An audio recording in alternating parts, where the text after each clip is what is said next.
Terima kasih buat apa yang sudah Tuhan kerjakan bagi kami di atas kayu salib. Kau Tuhan yang besar, Kau Tuhan yang baik dalam kehidupan kami. Selalu baik Tuhan. Terima kasih. Terima kasih buat pujian dan penyembahan yang sudah kami naikkan. Terima kasih buat fellowship siang hari ini Tuhan. Kami merasakan Kau ada bersama dengan kami. Dan biarlah pujian penyembahan kami menyukakan hati-Mu ya Allah. Kami anak-anak-Mu di tempat ini dan juga mengikuti siaran ini secara online. Tuhan sudah memberkati kami. Sebentar kami akan mendengarkan firman-Mu. Bicaralah Tuhan buat kami semua di tempat ini. Kau mengasihi kami. Kau mau mendewasakan kami Tuhan. Terima kasih Bapa. Di dalam nama Tuhan Yesus Kristus. Mari semua yang sudah diberkati dan dikasih Tuhan katakan. Amin. Silakan duduk. Shalom Bapak Ibu sekalian. Shalom. Hari ini saya akan melanjutkan khotbah dari kitab Galatia, ya. Dan saya mengambil tema Gospel Center Ministry. Galatia pasal 4 ayat 8 sampai 20. Galatia 4 ayat 8 sampai 20 akan menjadi perikop yang akan kita baca sepanjang firman Tuhan disampaikan. Ya. Galatia pasal 4 ayat 8 sampai 20. Tapi sebelum masuk ke Galatia pasal 4 ayat 8 sampai 20, saya ingin mereview apa yang sudah kita baca dan kita dengar dari kitab Galatia pasal sebelumnya. Jadi kalau pasal sebelumnya, kebaca enggak ya? Jadi kalau dari kitab Galatia pasal 3, maka kita melihat bahwa Abraham dibenarkan bukan karena melakukan hukum Taurat, tapi oleh karena iman. Sebab apa? Sebab hukum Taurat diberikan kapan? Zaman Musa. Jadi Abraham ada sebelum Musa. Jadi Abraham dibenarkan oleh karena anugerah, oleh karena iman. Nah kemudian barulah hukum Taurat diberikan lewat Musa. Nah jika kita terus lihat ayat-ayat seterusnya, maka kita melihat Musa menerima hukum Taurat dan itu tidak membatalkan anugerah Allah. Sekali lagi saya katakan, itu tidak membatalkan anugerah Allah dan karena di dalam Kristus semua itu digenapi. Yesus berkata, aku datang bukan untuk meniadakan hukum Taurat, tapi justru aku datang untuk apa? Menggenapi hukum Taurat. Jadi dia membayar semua hukum Taurat itu. Manusia tidak mampu melakukan hukum Taurat itu karena kita tidak mampu melakukan hukum Taurat itu. Maka Yesuslah yang datang untuk menggenapi hukum Taurat itu. Tanpa Yesus kita tidak mampu membayar semua apa yang dituliskan di dalam hukum Taurat itu. Jadi Yesus datang untuk menggenapi itu semua. Jadi Abraham dibenarkan karena iman kepada Allah. Musa menerima hukum Taurat tetapi itu menunjuk kepada Kristus yang menggenapi semua itu. Jadi Yesus datang menggenapi apa yang diterima oleh Musa. Karena hukum Taurat diberikan kepada manusia, ya. Hukum Taurat diberikan supaya manusia sadar bahwa tidak ada satu pun di bawah kolong langitnya apa? Nah, coba kita ulangi. Hukum Taurat diberikan supaya apa? Supaya manusia sadar bahwa apa?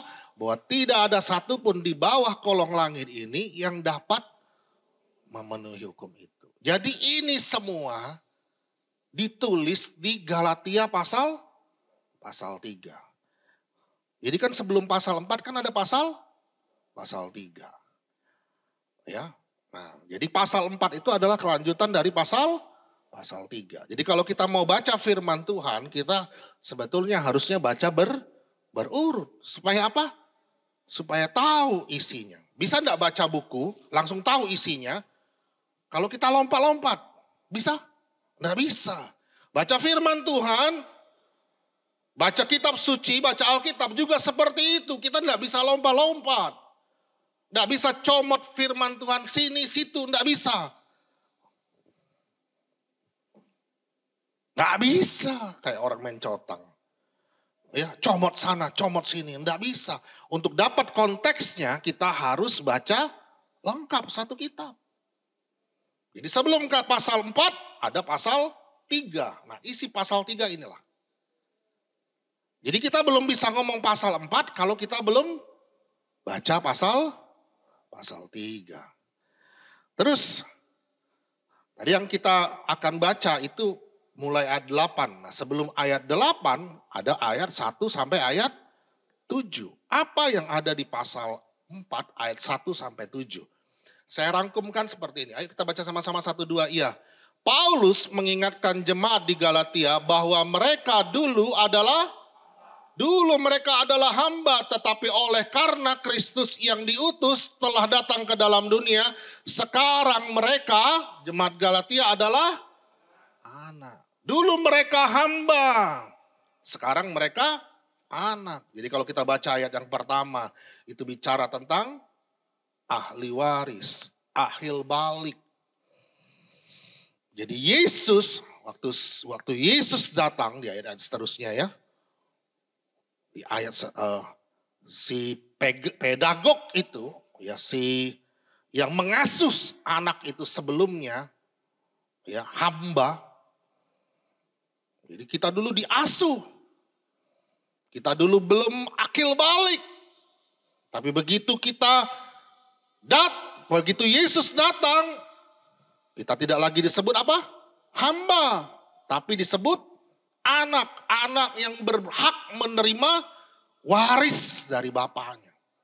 Kalau hamba berhak tidak terima waris? Kalau hamba berhak terima waris? Kalau anak, saya dan Anda adalah anak-anak Tuhan. Kita berhak terima warisan dari Tuhan. Janji-janji Tuhan. Amin. Jadi saya dan Anda waktu terima Yesus itu berhak menerima warisnya. Amin. Nah itulah yang tertulis di Galatia pasal 4 ayat 1 sampai 7. Nah barulah masuk ke Galatia pasal 4 ayat 8 sampai ayat 20. Nah sebelum saya jelaskan isi Galatia pasal 4 ayat 8 sampai 20, kita belajar sama-sama, mari kita baca ayatnya satu persatu. Minta Kelvin lah. Tolong Kelvin ambil mic-nya. Mic Pak Yoel tadi coba pinjem. Nah, tolong bantu saya baca mulai ayat 8 sampai ayat yang ke-20 dan yang lain bisa mengikuti secara perlahan-lahan. Galatia pasal 4, Manuel ayat 8 sampai ayat yang ke-20 kita perhatikan secara bersama-sama dan kita baca sama-sama.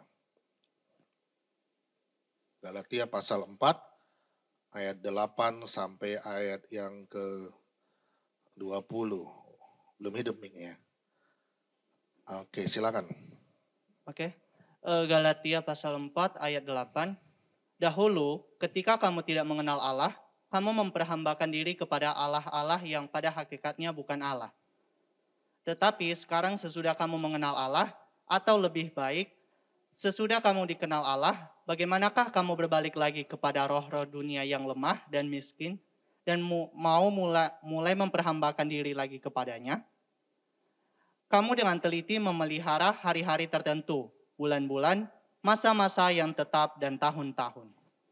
Aku khawatir kalau susah payahku untuk kamu telah sia-sia. Aku minta kepadamu, saudara-saudaraku, jadilah sama seperti aku, sebab aku pun telah menjadi sama seperti kamu. Belum pernah kualami sesuatu yang tidak baik daripadamu. Kamu tahu bahwa aku pertama kali telah memberitakan Injil kepadamu oleh karena aku sakit pada tubuhku. Sungguh pun demikian keadaan tubuhku itu yang merupakan pencobaan bagi kamu. Namun kamu tidak menganggapnya sebagai sesuatu yang hina dan yang menjijikkan. Tetapi kamu telah menyambut aku, sama seperti menyambut seorang malaikat Allah, malahan sama seperti menyambut Kristus Yesus sendiri. Betapa bahagianya kamu pada waktu itu. Dan sekarang, di manakah bahagiamu itu? Karena aku dapat bersaksi tentang kamu, bahwa jika mungkin, kamu telah mencungkil matamu dan memberikannya kepadaku. Apakah dengan mengatakan kebenaran kepadamu aku telah menjadi musuhmu? Mereka dengan giat berusaha untuk menarik kamu, tetapi tidak dengan tulus hati, karena mereka mau mengucilkan kamu, supaya kamu dengan giat mengikuti mereka. Memang baik kalau orang dengan giat berusaha menarik orang lain dalam perkara-perkara yang baik, asal pada setiap waktu dan bukan hanya bila aku ada di antaramu. Hai anak-anakku, karena kamu aku menderita sakit bersalin lagi, sampai rupa Kristus menjadi nyata di dalam kamu. Betapa rinduku untuk berada di antara kamu pada saat ini dan dapat berbicara dengan suara yang lain, karena aku telah habis akal menghadapi kamu. Ya, makasih Kelvin. Jadi jemaat Galatia adalah jemaat yang dulunya tidak mengenal Allah.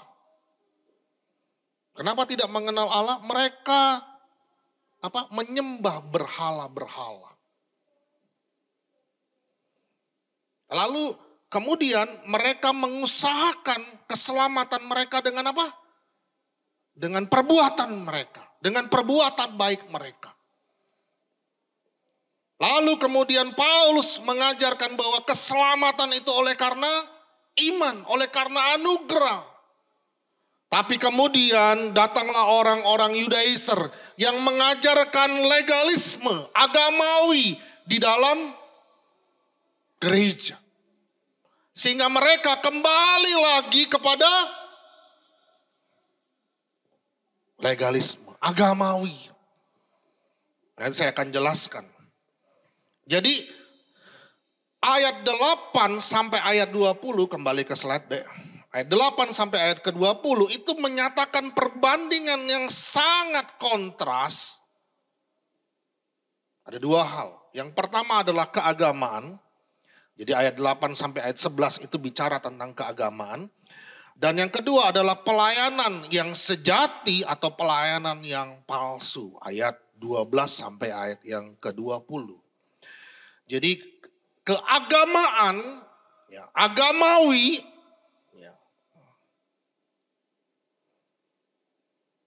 iman kepada karya keselamatan atau iman kepada perbuatan baik. Kepada agamawi. Keselamatan oleh karena iman atau oleh karena agamawi. Apa yang dimaksud dengan oleh karena agamawi? Nanti saya akan jelaskan. Mari coba kita perhatikan dulu ayat 8 sampai ayat 11. Kebaca enggak? Jadi ada huruf-huruf besar yang saya buat ya. Coba perhatikan. Dahulu. Apa? Dahulu.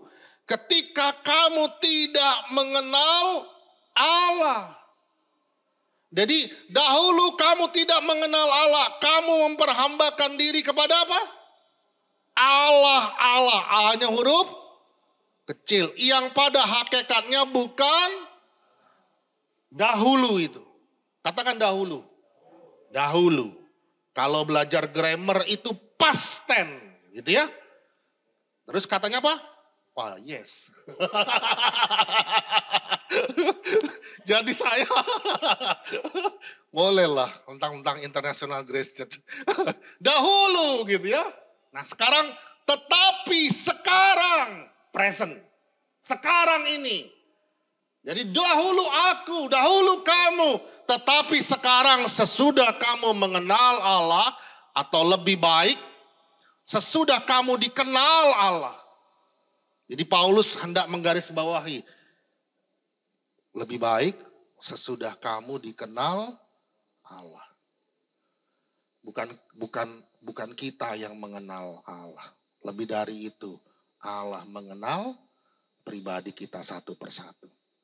Tetapi sekarang sesudah kamu mengenal Allah, atau lebih baik sesudah kamu dikenal Allah, bagaimanakah kamu? Apa katanya? Berbalik lagi kepada roh-roh dunia yang lemah dan miskin.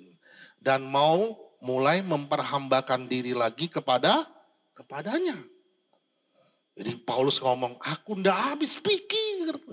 Kamu sudah keluar, kamu sudah diselamatkan oleh karena iman, oleh karena anugerah. Lalu kamu percaya lagi kepada roh-roh dunia yang lemah. Aku udah habis pikir. Apalagi bahasanya. Kalau sudah ngomong, aku udah habis pikir. Apa tuh? Ada baca ngomong, kata Pak Yoel. Apalagi? Ada habis pikir gitu ya. Kok mau lagi balik lagi? Sering gak seperti itu? Sering lihat orang seperti itu? Kamu dengan teliti memelihara hari-hari tertentu, ini orang-orang agamawi. Bulan-bulan, masa-masa yang tetap dan tahun-tahun. Aku khawatir kalau susah payahku untuk kamu telah sia-sia. Coba perhatikan kata dahulu tetapi sekarang. Jadi kita itu sudah dibawa untuk apa? Untuk dikenal oleh Allah. Tapi sayangnya jemaat di Galatia, coba perhatikan ya, ada kata kepada. Yang pertama, waktu dahulu mereka kepada apa? Allah-Allah yang pada hakikatnya bukan Allah. Tetapi sekarang kepada siapa?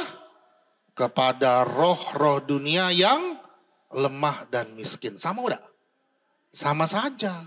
Karena bukan kepada Allah. Ibadah mereka bukan kepada Allah. Sama saja. Karena bukan Yesusnya yang mereka cari, tetapi apa? Roh-roh dunia. Yang apa? Yang lemah dan miskin. Saya ganti huruf besar kata lemah dan miskinnya. Yesus, Bapa kita di sorga, Dia adalah Allah yang Maha kuasa, maha besar. Kau Tuhan maha besar dan sangat terpuji. Dia lebih dahsyat dari segala Allah. Tidak ada Allah lain yang lebih dahsyat daripada Allah kita. Amin. Dia lebih besar, dia kuat, dia berkuasa.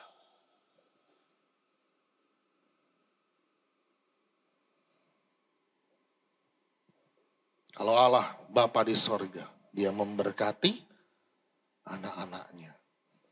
Tapi kalau roh-roh lain, manusia datang memberikan persembahan.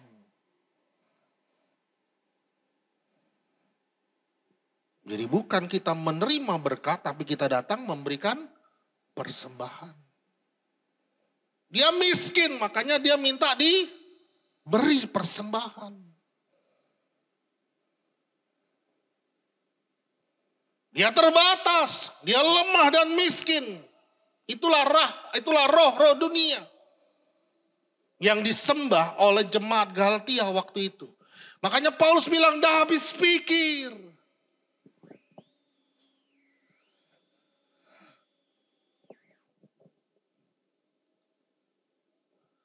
Jika dahulu budak dan sekarang adalah anak, mengapa kembali lagi kepada? Itu jadi tanda tanya besar. Yuk baca sama-sama, 1, 2, ya. Jika dahulu budak dan sekarang adalah anak, mengapa kembali kepada perbudakan yang lama?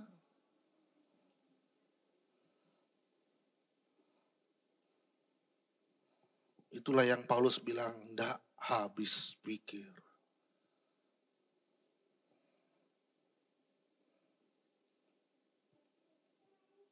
Hidup lama orang Galatia, idolanya apa? Tetap ada berhala-berhala.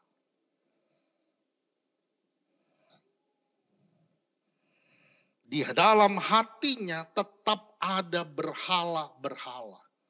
Apapun yang kita sembah berhala, maka kita pasti akan diperbudaknya.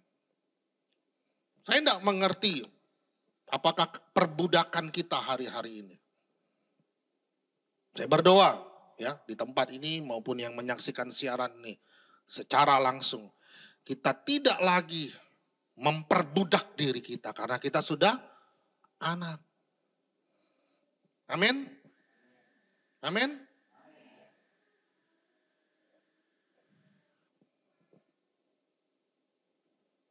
Yuk baca sama-sama.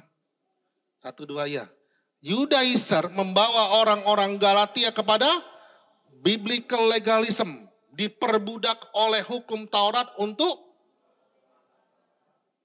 hukum Tauratnya bukan lagi yang 10 atau 612 di zaman Musa. Ada hukum-hukum Taurat lagi lain yang dibuat. Dibuat di dalam gereja. Ya. Coba kita lihat ya. Kita lihat apa yang sering dibuat di dalam gereja.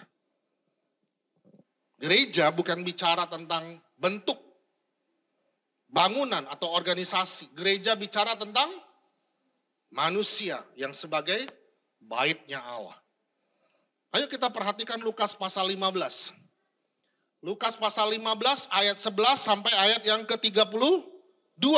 Apa yang kita lihat di Lukas pasal 15 ayat 11 sampai ayat 32? Apa yang kita ingat? Masih ingat? Siapa yang hilang? Siapa yang hilang? Anak yang bungsu. Ada anak sulung, ada anak bungsu. Siapa yang hilang? Anak bungsu. Anak bungsu semua ya? Wah ini mesti khotbah ulang nih. Ojuan gitu ya. Mana anak sulung? Kevin. Kalau kita baca, nanti baca ya PR. Nah, PR. Lukas pasal 15 ayat 11 sampai ayat 32. Siapa yang hilang? Dua-duanya. Coba tepak sebelah kiri dan kananmu. Dua-duanya. Pelan-pelan Pak Reva, pelan-pelan. Sama ibu pelan-pelan ya Pak ya. Dua-duanya. Kalau si bungsu hilangnya di mana? Di luar rumah Bapak. Si sulung hilangnya di dalam. Kenapa hilangnya di dalam? Nanti saya coba jelaskan. Jadi dua-dua anak itu hilang. Si bungsu dan si sulung hilang. Coba sekarang perhatikan ketaatan mereka. Kalau yang mau diukur adalah ketaatan. Bungsu taat sama enggak? Taat atau tidak? Bungsu? Wah, tidak taat lah dia. Sebab apa? Bapaknya masih hidup. Dia minta warisan. Ada yang mau kayak gitu? Ada bapak yang mau kayak gitu? Bapaknya masih ada, dia sudah minta warisan. Itu namanya apa? Kualat kata Bu Gembala. Ya, apa? Durhaka, apalagi keluar semua Bu Gembala. Bapaknya masih hidup, tapi dia minta warisan. Ini kejadian ya. Jadi dia datang kepada bapaknya, dia minta warisan. Sedih tidak hati bapak sebetulnya? Lalu bukan cuma sampai di situ. Dia foya-foya, dia habiskan semua yang diwariskan kepada dia. Lalu sampai akhirnya dia makan ampas babi. Jadi si bungsu, anak yang taat, enggak taat. Dia anak, tapi dia keluar dari rumah bapaknya. Dia lepaskan status anak. Ditinggalkan bapaknya. Itu si bungsu. Kalau si sulung taat atau enggak? Taat. Siapa bilang taat? Siapa bilang enggak taat? Oh, yang angkat tangannya apa? Oke. Siapapun yang saya tanya apapun tidak akan angkat tangan, tolong angkat tangan. Nah, enggak jelas. Coba lihat kita, si sulung ini taat atau enggak? Coba baca ayat 29. Ayat 29 deh ya. Coba deh, Lukas pasal 15 ayat 29. Tak ada sebenarnya dia. Oh, ada di bawah ini. Ayo baca sama-sama. 1, 2, 3. Tetapi ia menjawab ayahnya, katanya telah bertahun-tahun aku melayani Bapa dan belum pernah melanggar. Tak ada. Taat banget saya bilang. Pakai banget lagi. Coba perhatikan tapi belum selesai. Belum selesai. Coba perhatikan. Jogi. Coba perhatikan Jogi. 1, 2, 3. Tetapi kepadaku belum pernah Bapa memberikan seekor anak kambing untuk bersukacita dengan.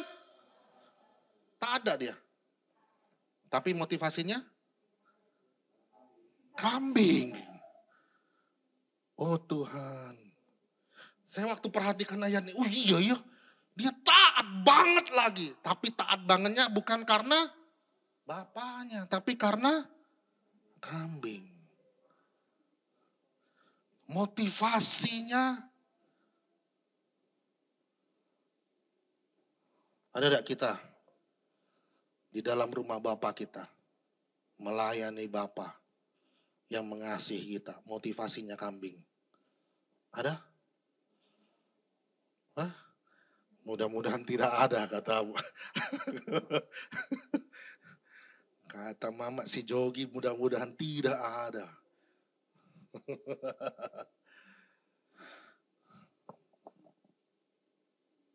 Banyak orang taat karena sesuatu. Motivasinya bukan Injil, tapi legalisme. Banyak orang di luar sana ya. Di sini enggak. Amin. Datang ke gereja untuk apa? Cari berkat-berkat Tuhan. Datanglah ke rumah Tuhan, maka engkau akan diberkati. Salah atau salah? Salah atau betul? Tapi bukan berkat-berkatnya yang kita cari sesungguhnya. Siapa yang kita cari? Yesus sumber berkat. Motivasi kita cari Tuhan atau cari berkatnya?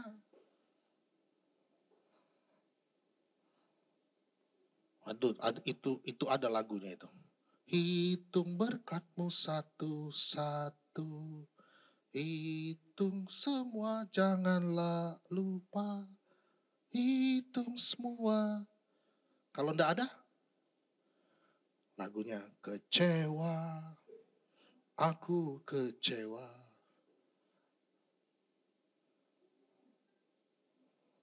Lalu setelah kecewa, apa? Setelah kecewa, enggak datang lagi persekutuan. Enggak datang lagi ke gereja. Enggak datang lagi ke pelayanan. Tuhannya ditinggal. Apa motivasi kita? Legalisme atau Injil yang sesungguhnya? Apa yang diajarkan mimbar ini? Injil yang sesungguhnya atau agamawi? Saya berdoa di atas mimbar ini justru benar-benar Injil yang sesungguhnya yang diberitakan. Injil yang sesungguhnya yang diperdengarkan. Bukan Injil legalisme. Bukan agamawi.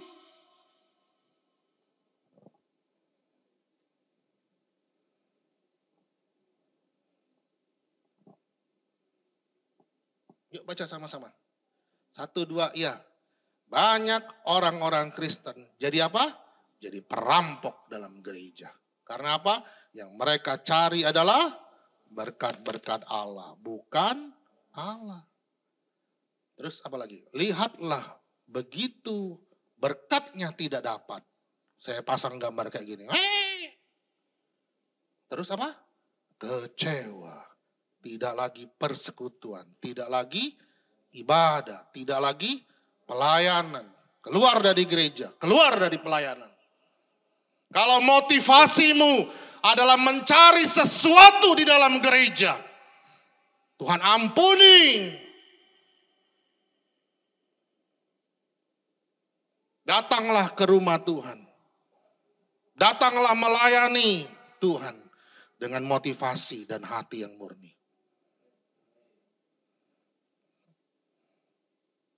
Saya ngeri ya hari-hari ini. Dan memang krisis itu menguji segala sesuatu itu murni atau tidak. Setelah COVID, banyak orang mengalami krisis. Krisis ekonomi, krisis mental. Lalu disitulah sebenarnya siapa kita itu akan kelihatan, dimurnikan. Apakah kita benar-benar cari Allah atau kita cari Allah yang lain? Allah huruf kecil, Tuhannya Tuhan yang lain.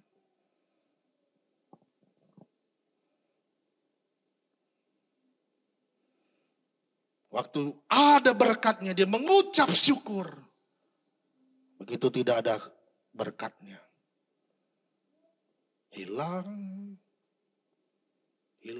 harapanku yang dulu. Tidak tahu saya lagu itu.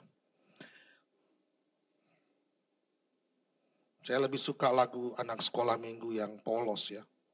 Yesus itulah satu-satunya penolongku yang sungguh. Ia berjanji akan kembali angkat kita semua. Oh, haleluya. Jadi ya, jadikan Yesus itu satu-satunya. Yesus bilang, carilah dahulu kerajaan Allah dan kebenarannya. Jadi siapa dulu yang kita cari? Kerajaan Allah dan kebenarannya, firman-Nya. Maka setengahnya, seperempatnya, semuanya. Pak Reva kenceng dia ngomong. Semuanya. Tidak mau dia diambil oleh yang lain.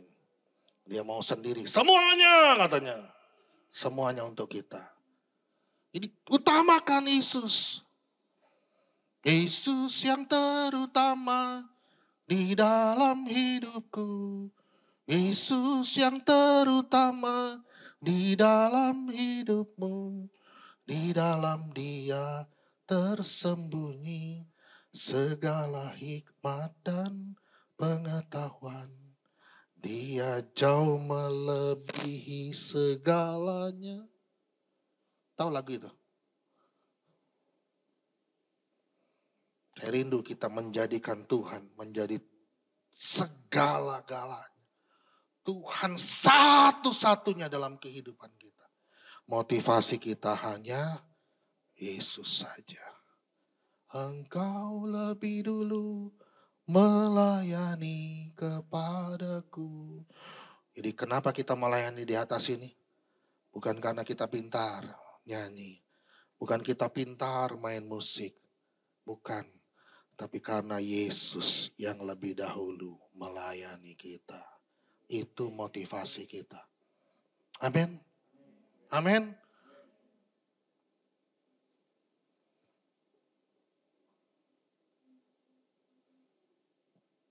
Jangan cari identitas di dalam gereja. Apa? Jangan cari identitas di dalam gereja. Aku senang dipuji. Sebab kalau aku melayani orang banyak lihat. Tapi begitu waktu dia dipuji. Itu bukan saya, itu bukan saya. Itu Tuhan. Terus yang ngomong bilang, aku enggak lihat Tuhan, aku lihat kamu. Kamu kok yang main tadi? Kamu ini. Gitu ya. Kadang-kadang kita perlu terima pujian. Tapi kita kembalikan semua hormat bagi kemuliaan nama Tuhan. Terima kasih Kak. Terima kasih Pak. Terima kasih Om. Tapi nama Tuhan yang dipuji. Terima pujiannya. Jangan kayak apa? Kayak Perit ya. Banyak itu orang kayak gitu. Pas dipuji dia kayak per. Tahu kayak per? Kayak per yang dipencet itu. Setelah dilepaskan melenting, cuy. Oh, dia berharap seperti itu. Waktu orang puji dia, udah ditekan-tekan pujiannya. Supaya apa? Supaya makin dipuji dia. Banyak seperti itu? Oh, Pak Reva yang bilang banyak, bukan saya. Tapi begitu tidak dipuji, atau dikasih masukan, sentimen dia sama aku. Senang dia sama aku. Suka seperti itu? Enggak. Waktu dikoreksi pun kita tahu. Oh, ini demi kebaikan, pelayanan. Maka aku dikoreksi. Dan kemudian tetap melayani. Itu baru benar. Itu baru pelayanan yang sejati. Apa adanya, bukan ada apanya. Apa motivasi kita? Datang ke rumah Tuhan. Cari Tuhan atau cari berkat-berkat Tuhan. Yang terutama di dalam hidup ini meninggikan nama Yesus. Yang terutama di dalam hidup ini memuliakan namanya. Kita melayani Tuhan. Bukan karena ada rasa berkat atau tidak berkat. Bukan kita cari identitas, karena identitas kita sudah anak yang melayani Bapa di dalam rumah Bapa. Saya pernah bikin ilustrasi. Noel, ilustrasinya. Noel, anak saya yang bungsu, tapi tidak terhilang. Ketawa kau. Otnel. Kalau dia jalan sama teman-temannya, ada isi di dalam kulkas, dia perlu ngomong sama mamanya. Perlu? Mungkin perlu ngomong ya. Tapi perlu bayar? Enggak, karena dia anak bapaknya. Betul? Tapi kalau di kantin kau mesti bayar ya, Noel ya. Nanti kau dicari tulang kau nanti.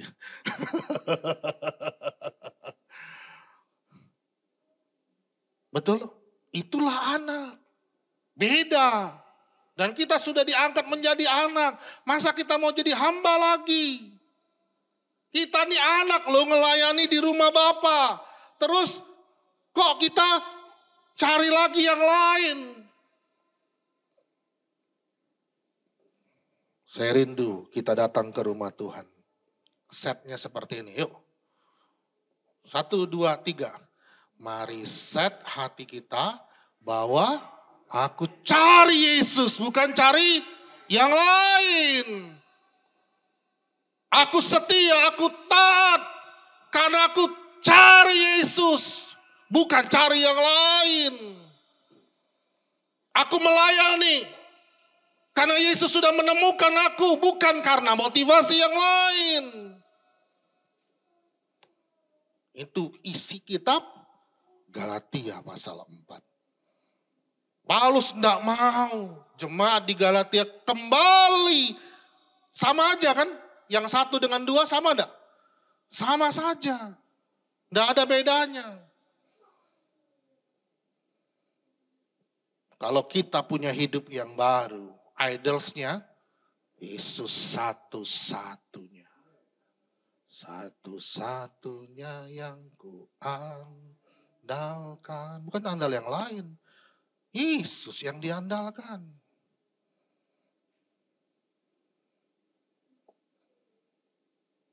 Coba baca Galatia pasal 4.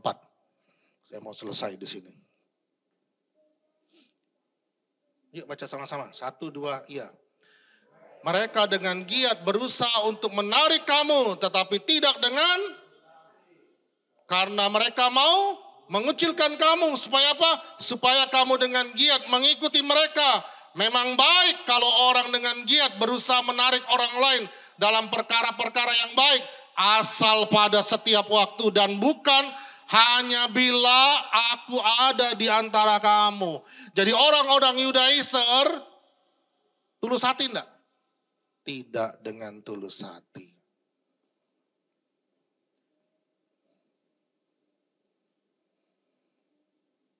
Tapi Paulus bilang ya, ayo baca 19 dan 20. Kita baca 1, 2, 3. Hai anak-anakku, karena kamu aku menderita sakit bersalin lagi. Sebentar. Paulus tuh pria atau wanita? Kok dia ilustrasinya aku menderita sakit bersalin? Maksudnya apa? Nah, ada yang bisa jelaskan? Nah, makanya datang brosel, datang komsel ya. Baca kitab suci, doa tiap hari, doa tiap hari, doa tiap hari. Baca kitab suci, doa tiap hari kalau mau tumbuh. Kalau enggak mau tumbuh enggak apa-apa. Tidak mau tumbuh, tidak mau tumbuh. Tidak baca kitab suci, tidak doa tiap hari, tidak mau tumbuh. Ada lagu baru saya. Oh Tuhan. Kita rindu kita bertumbuh. Amin.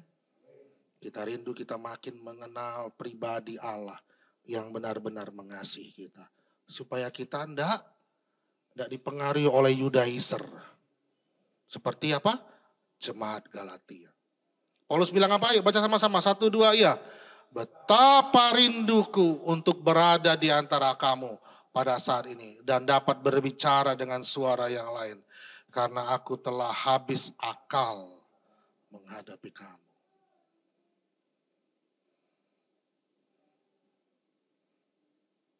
Itulah jemaat Galatia. Saya berdoa jemaat IGC tidak seperti ini. Amin. Ya. Tuhan itu sayang sama jemaat IGC. Amin. Dia kasih firman itu hari ini. Dia ingatkan kita. Apa motivasi kita? Taat sama Tuhan. Apa motivasi kita? Melayani Tuhan. Ku melayani Tuhan yang bangkit bagiku.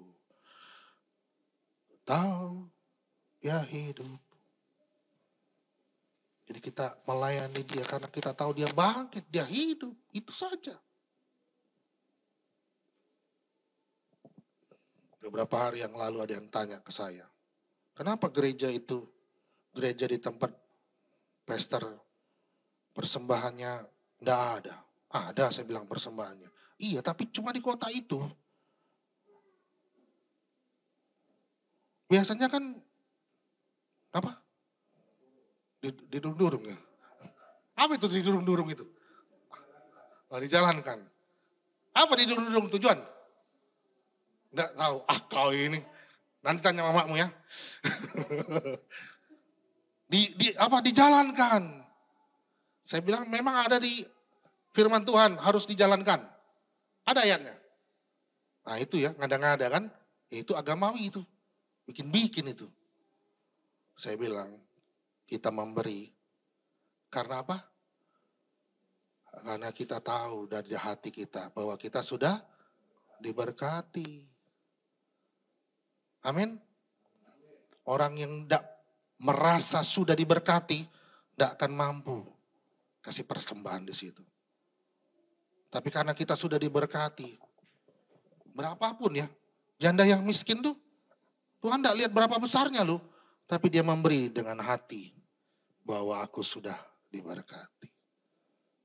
Beda enggak motivasinya? Beda. Dia memberi karena dia mengucap syukur. Berilah maka kamu akan diberi. Ada ayatnya.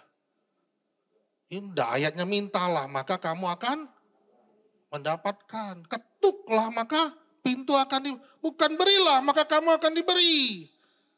Kalau kamu udah beri, maka lalang pelahap akan, ditakut-takuti. Jadi kamu memberi karena takut. Tadi ya, ini ya. Belum saya jawab kan? Mau saya jawab atau nanti di grosel saja? Jawab aja lah Pak. Paulus itu yang memberi kiasan. Itu luar biasa. Saya cari tahu kenapa ya kiasannya menderita sakit bersalin. Padahal dia laki-laki, bukan ibu-ibu. Ibu-ibu yang pernah melahirkan. Sakit tidak melahirkan itu? Sakit. Sangat. Katanya ya. Kan saya tidak pernah ngerasain. Sakit, sangat sakit. Tapi karena cinta, besok mau ngulang lagi enggak? Masih mau 2, mau anaknya 2, 3. Bu Evi masih mau lagi enggak?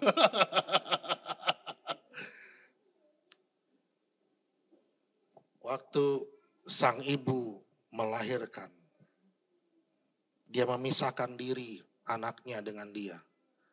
Lalu kemudian apa? Kemandirian.